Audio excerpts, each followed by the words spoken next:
Allez, on va à présent accueillir Nadine. Bonjour Nadine. Oui, bonjour Alexandre.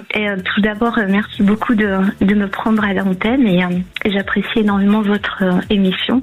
Merci. Et je vous appelle parce que je suis dans une période de ma vie où je suis complètement perdue. Donc, parce que j'ai travaillé 40 ans dans un métier que j'ai beaucoup aimé. Et l'entreprise a décidé de se séparer de moi de manière violente. Donc, j'ai une procédure en cours.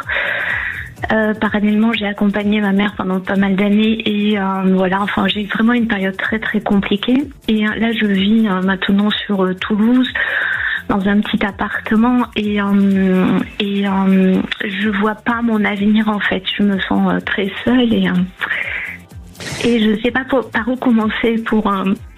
Alors, pardonnez-moi Nadine, mais je vais faire une métaphore. Enfin, voilà. Ouais. Ce que je vais vous dire, c'est une métaphore, hein. Mais je vous imagine comme un petit oiseau dans un nid qui a été fragilisé, qui a une aile un petit peu cassée, qui a été maltraité. Voilà, qui a été maltraité auparavant.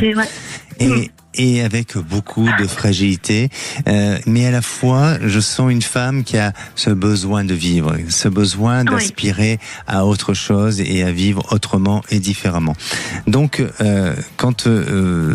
par rapport à votre question, vous allez reprendre le sens à la vie. Je sens que il y a une volonté d'un changement de lieu, d'un changement d'habitation qui va s'envisager pour vous et je crois que, alors c'est pas tout de suite, hein, mais je dirais dans les moins d'1 an, vous allez pouvoir changer de lieu et d'habitation et ça va être un grand souffle pour vous, un grand souffle de respiration. Pardonnez-moi, vous avez quel âge aujourd'hui ? J'ai eu 60 ans là. 60 ans. Vous êtes toujours en recherche d'activité ? Non, là je suis en arrêt en fait. Et je suis très proche de la retraite. Et ma question, est-ce que je reste ici sur Toulouse où j'ai quand même des souvenirs qui sont assez, qui me rappellent beaucoup de choses et où j'arrive pas à trouver mon lieu de vie. En fait, toute ma vie, j'ai cherché mon lieu de vie et j'ai jamais trouvé. Le bord de mer me fait très envie, mais c'est encore repartir, encore redéménager, encore, et je sais plus trop. Moi, je vous sens vous éloigner un petit peu. C'est-à-dire que tous ces souvenirs, il y a des bons, il y a des mauvais, et je crois qu'il y a une surcharge émotionnelle chez vous, dans lesquelles, vous devez absolument essayer de vous écarter, de vous éloigner un peu de tout ça. Et les Pyrénées-Orientales me parlent pour vous. Ok, parce que je cherchais le lieu en fait. J'aurais jamais pensé aux Pyrénées-Orientales, je pensais aux Landes ou peut-être la région de Sète. Oui, on n'est pas très loin, mais bon, pour moi, je sens qu'il y a mer et montagne pas très loin, vous voyez.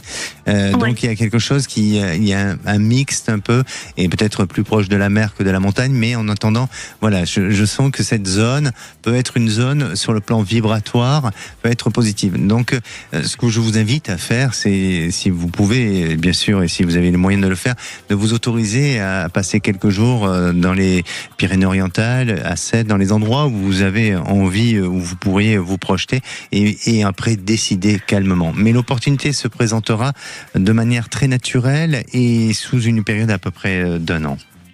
D'accord.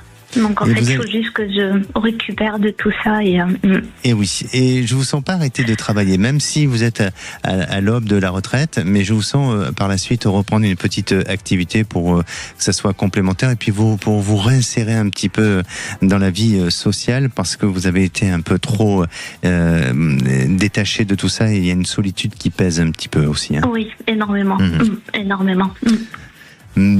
Alors, n'hésitez pas à revenir vers nous. D'accord, merci beaucoup Alexandre. Merci à vous, prenez soin de vous. Merci beaucoup, au revoir.